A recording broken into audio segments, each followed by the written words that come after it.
Radhe Radhe. Hi friends, அனைவருக்கும் வணக்கம். எல்லோரும் எப்படி இருக்கீங்க ஃப்ரெண்ட்ஸ்? நல்லா இருக்கீங்களா?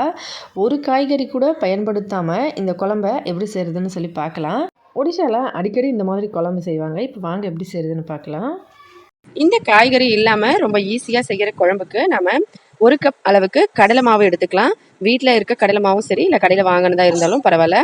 இதில் காரத்துக்கு ஏற்ற மாதிரி ஒரு 1/2 ஸ்பூன் அளவுக்கு மிளகாத்தூள், 1/4 ஸ்பூன் அளவுக்கு மஞ்சள் தூள், சுவைக்கு ஏற்ற மாதிரி உப்பு, ஒரு 1/4 ஸ்பூன் அளவுக்கு கரம் மசாலா, இது எல்லாத்தையும் ஒன்றா சேர்த்துட்டு தண்ணி வந்து நம்ம சமையலுக்கு யூஸ் பண்ணுற தண்ணி, சுடுதண்ணி இல்லை நார்மலான தண்ணியை ஊற்றி நம்ம இதை நல்லா பிசைஞ்சிக்கலாம். ஒரு சப்பாத்தி மாவு பதத்துக்கு இதை நம்ம பிசைஞ்சு எடுத்துக்கலாம்.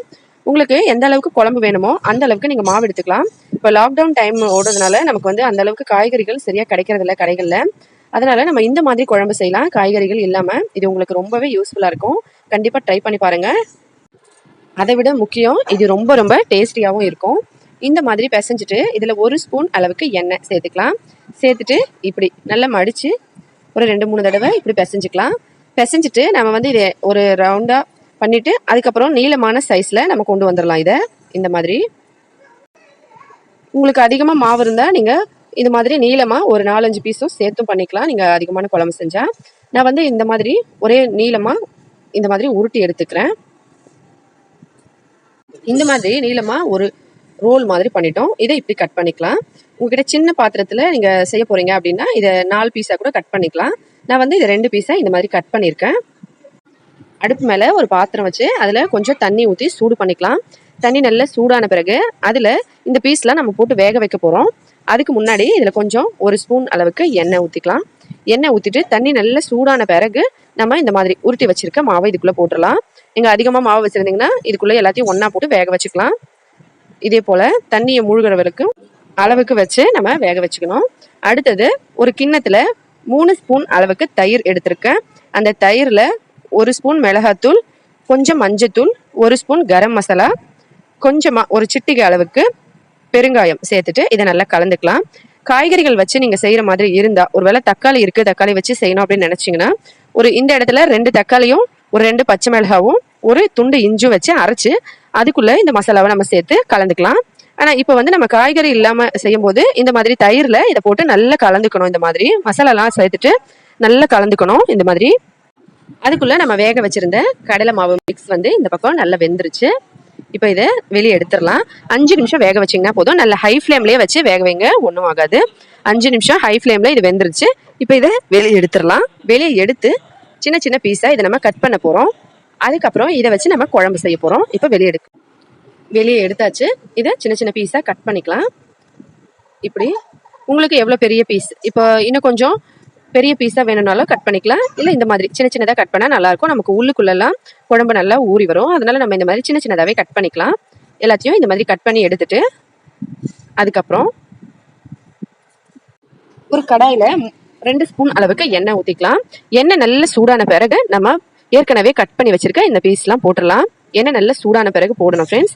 எந்த பொருளுமே இப்போ நம்ம ஒரு மீனை எண்ணெயில் போட்டு வறுக்க போகிறோம், அதாவது டீப் ஃப்ரை இல்லாமல் அதிகமாக எண்ணெய் ஊற்றி வறுக்காம கொஞ்சமாக எண்ணெய் ஊற்றி வறுத்து எடுக்க போகிறோம் அப்படின்னா அடியில் வந்து நம்ம கடாயில் எண்ணெய் ஊற்றிட்டு எண்ணெய் நல்லா சூடான பிறகு தான் நம்ம போடணும். அப்போ தான் அடியில் ஒட்டாமல் நமக்கு அப்படியே வரும். இல்லைனா நம்ம எண்ணெய் சூடாகிறதுக்கு முன்னாடியே போட்டுட்டோம்னா அடியில் ஒட்டிக்கும். இது எல்லா சமையலும் நீங்கள் பயன்படுத்தலாம். இந்த டிப்ஸை ட்ரை பண்ணி பாருங்கள். இதை இந்த மாதிரி நல்லா வறுத்து எடுத்துடணும். எண்ணெயில் பாருங்க, நம்ம வறுத்து எடுத்தோம்னாலும் அந்த பீஸ் மட்டும் தான் வருது. எண்ணெய் நம்ம எந்த அளவுக்கு சேர்த்தோமோ அந்த எண்ணெய் அப்படியே இருக்கு. இது வந்து எந்த பொருள் நீங்கள் எண்ணெயில் வறுக்கிற மாதிரி இருந்தாலும் இதை மாதிரி செஞ்சு பாருங்க. இப்போ இது எல்லாத்தையும் வெளியே எடுத்துடலாம். நல்ல மொறுமொறுன்னு இருக்கும். இப்போ இது பார்க்கறதுக்கு எல்லாத்தையும் எடுத்துட்டு அதே கடாயில் எண்ணெய் ஏற்கனவே நம்ம சேர்த்த எண்ணெயே அப்படி இருக்கு. அதில் சீரகம் கொஞ்சம் சேர்த்துக்கலாம். அதுக்கப்புறம் நம்ம தாளிப்புக்கு போடுற கடலைப்பருப்பு, உளுத்தம்பருப்பு, இல்லை நீங்கள் கடுகு சீரகம் இந்த மாதிரி போட்டு தாளிப்பீங்களோ எந்த மாதிரி உங்களுக்கு தாளிப்பு வேணுமோ அந்த தாளிப்பு நீங்கள் போட்டுக்கலாம். மற்றபடி நீங்கள் வெங்காயம் போடணும், பூண்டு போடணும், இஞ்சி போடணும் அந்த எதுவுமே தேவையில்லை. நம்ம கடுகு சீரகம் வெந்தயம் இந்த மாதிரி நீங்கள் எப்படி தாளிப்புக்காக போடுவீங்களோ அதே மாதிரி நான் வந்து சீரகமும் கடலைப்பருப்பும் உளுத்தம்பருப்பும் சேர்த்துருக்கேன். இது நல்ல கடுகு சீரகம் சேர்த்துருந்தீங்கன்னா கடுகு வெடிக்கிற அளவுக்கு அப்படியே விடுங்க. நான் சீரகம் சேர்த்துருக்கேன். சீரகம் நல்லா வெடித்த பிறகு இந்த கடலைப்பருப்பு உளுத்தம்பருப்பெல்லாம் நல்லா கடலை மாறட்டும். அதுக்கப்புறமா நம்ம இதில் சேர்க்கலாம். நம்ம ஏற்கனவே தயிரில் ரெடி பண்ணி வச்சிருக்க அந்த மசாலாவை இதுக்குள்ளே சேர்க்க போகிறோம். இதில் வந்து நம்ம வெங்காயம், இஞ்சி, பூண்டு, தக்காளி எதுவுமே காய்கறிகள் இல்லாமல் செஞ்சாலும் இதோட டேஸ்ட் அவ்வளோ சூப்பராக இருக்கும் ஃப்ரெண்ட்ஸ். உங்களுக்கு ரொம்பவே பிடிக்கும். இந்த லாக்டவுன் டைமில் உங்களுக்கு காய்கறிகள் கிடைக்கலன்னா இதை ட்ரை பண்ணி பாருங்கள். உங்களுக்காகவே இந்த ரெசிபி கண்டிப்பாக ட்ரை பண்ணுங்கள். கடுகு சீரகம் நல்லா வெடித்த பிறகு நம்ம ரெடி பண்ணி வச்சுருக்க இந்த மிக்ஸை இப்படி ஊற்றிக்கலாம். அதாவது தயிரும் மசாலா தூள்கள் எல்லாத்தையும் சேர்த்து வச்சோம் இல்லைங்களா, அது நல்லா கலந்துட்டு அதுக்கப்புறமா இதில் சேருங்க. இப்படி சேர்த்துட்டு இதை இப்படி கலந்து விட்டுடலாம். இப்படி நல்லா கலந்துருக்கோங்க. எண்ணெயில் இந்த மசாலா கொஞ்சம் நேரம் வேகட்டும். நல்லா கலந்து விட்டுருங்க. வேற எதுவும் இதில் சேர்க்க வேண்டியதில்லை. தண்ணி எல்லாம் ஊற்ற வேண்டாம். வெறும் தயிர் மசாலா மட்டும்தான். இது கொஞ்ச நேரம் அப்படியே இருக்கட்டும். மசாலால இருந்து எண்ணெய் இந்த மாதிரி பிரிஞ்சு ஃபுல்லாக மேலே வர வரைக்கும் நம்ம இதை மீடியம் ஃப்ளேமில் அப்படியே கொஞ்சம் நேரம் வேக விட்டுறணும். கொஞ்ச நேரத்தில் இந்த மாதிரி தயிர்லேயே மசாலாலேருந்து எண்ணெய் மொத்தம் பிரிஞ்சு மேலே வந்துடும். இந்த மாதிரி வந்த பிறகு இதில் வந்து ஏற்கனவே கொஞ்சம் புளியை தண்ணியில் போட்டு நான் கரைச்சி வச்சுருக்கேன். அந்த புளி தண்ணியை இதுக்குள்ளே இந்த மாதிரி ஊற்றிக்கணும். ஒரு கிண்ண அளவுக்கு வச்சுருக்கேன். இதில் வந்து நீங்கள் வெறும் தண்ணி ஊற்றலாம், இல்லைனா புளி கரைசல் ஊற்றலாம், இல்லைனா தேங்காய் பால் ஊற்றலாம். இது மூணுத்தில் நீங்கள் எது வேணாலும் இந்த இடத்துல ஊற்றிக்கலாம். முதல்ல கொஞ்சம் தண்ணி ஊற்றிட்டு கொதிச்ச பிறகு தேங்காய் அரைச்சி கூட ஊற்றிக்கலாம். ஆனால் இது ரொம்ப சிம்பிளாக நம்ம செய்யறதுனால வேறு எதுவும் சேர்க்கலை. உப்பு சேர்த்து கொதிக்க வச்சிடலாம். இப்போ புளி ஊற்றி கொஞ்சம் கொதிச்ச பிறகு பச்சை வாசனை புளியிலேருந்து போன உடனே இதில் நம்ம ஏற்கனவே வறுத்து வச்சுருக்கேன் கடலைப்பருப்பு மாவோட இந்த பீஸ் எல்லாம் சேர்த்துடலாம். இந்த மாதிரி எல்லாத்தையும் சேர்த்துட்டு மீடியமான ஃப்ளேமில் வச்சு இதை கொதிக்க வைக்கலாம். கொஞ்ச நேரத்தில் இப்போ வந்து பார்த்தோம்னா நமக்கு அந்த எண்ணெயெல்லாம் பிரிஞ்சு மேலே அந்த அளவுக்கு வரல. கொஞ்ச நேரம் இதை கொதிக்க வச்சோம்னா இந்த குழம்புலேருந்து எண்ணெய் தெளிஞ்சு மேலே வந்துடும். அதுக்கப்புறம் இந்த குழம்பு நமக்கு ரெடி ஆகிடும். கொஞ்ச நேரம் கொதிக்கட்டும். கொஞ்ச நேரத்தில் இந்த மாதிரி எண்ணெய் தெளிஞ்சு மேலே வந்துருச்சு பாருங்க. இந்த நேரத்தில் நீங்கள் அடுப்பை ஆஃப் பண்ணிக்கலாம். இந்த அளவுக்கு கன்சிஸ்டன்சி போதும். சாதத்துக்கு நீங்கள் இதை செய்கிறீங்க அப்படின்னா இந்த அளவு கன்சிஸ்டன்சியில் இதை நிறுத்திக்கலாம். இல்லை இன்னும் கொஞ்சம் கெட்டியாக பண்ணோம், சப்பாத்தி, இட்லி, தோசை, பூரி இதுக்கெல்லாம் சாப்பிடணும்னா இன்னும் கொஞ்சம் கெட்டியாக வேணாலும் பண்ணிக்கலாம். இது வந்து சாதத்தில் சாப்பிட்றதுக்கு இந்த அளவுக்கு கன்சிஸ்டன்சி இருந்தால் கரெக்டாக இருக்கும். ஒருவேளை நீங்கள் தேங்காய் அரைச்சி ஊற்றுற மாதிரி இருந்தால் தேங்காய், சோம்பு, பச்சை மிளகாய் அரைச்சி இந்த நேரத்தில் நீங்கள் ஊற்றிக்கலாம். எண்ணெய் தெளிஞ்சு வந்த உடனே ஊற்றிட்டு ஒரு 2 நிமிஷம் கொதிக்க வைக்கலாம். ஆனால் நம்ம குழம்பு காய்கறிகள், பருப்புகள் எந்த பொருளும் இல்லாமல் எப்படி செய்யறதுன்னு சொல்லி தான் பார்த்துட்டு இருக்கோம்.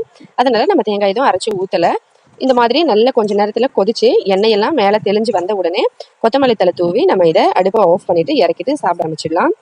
ரொம்பவே சிம்பிளான ஃப்ரெண்ட்ஸ் இது ஒரு ரெசிபி. கண்டிப்பாக ட்ரை பண்ணி பாருங்கள். பார்க்குறதுக்கு எவ்வளோ சூப்பராக இருக்குது பாருங்கள்.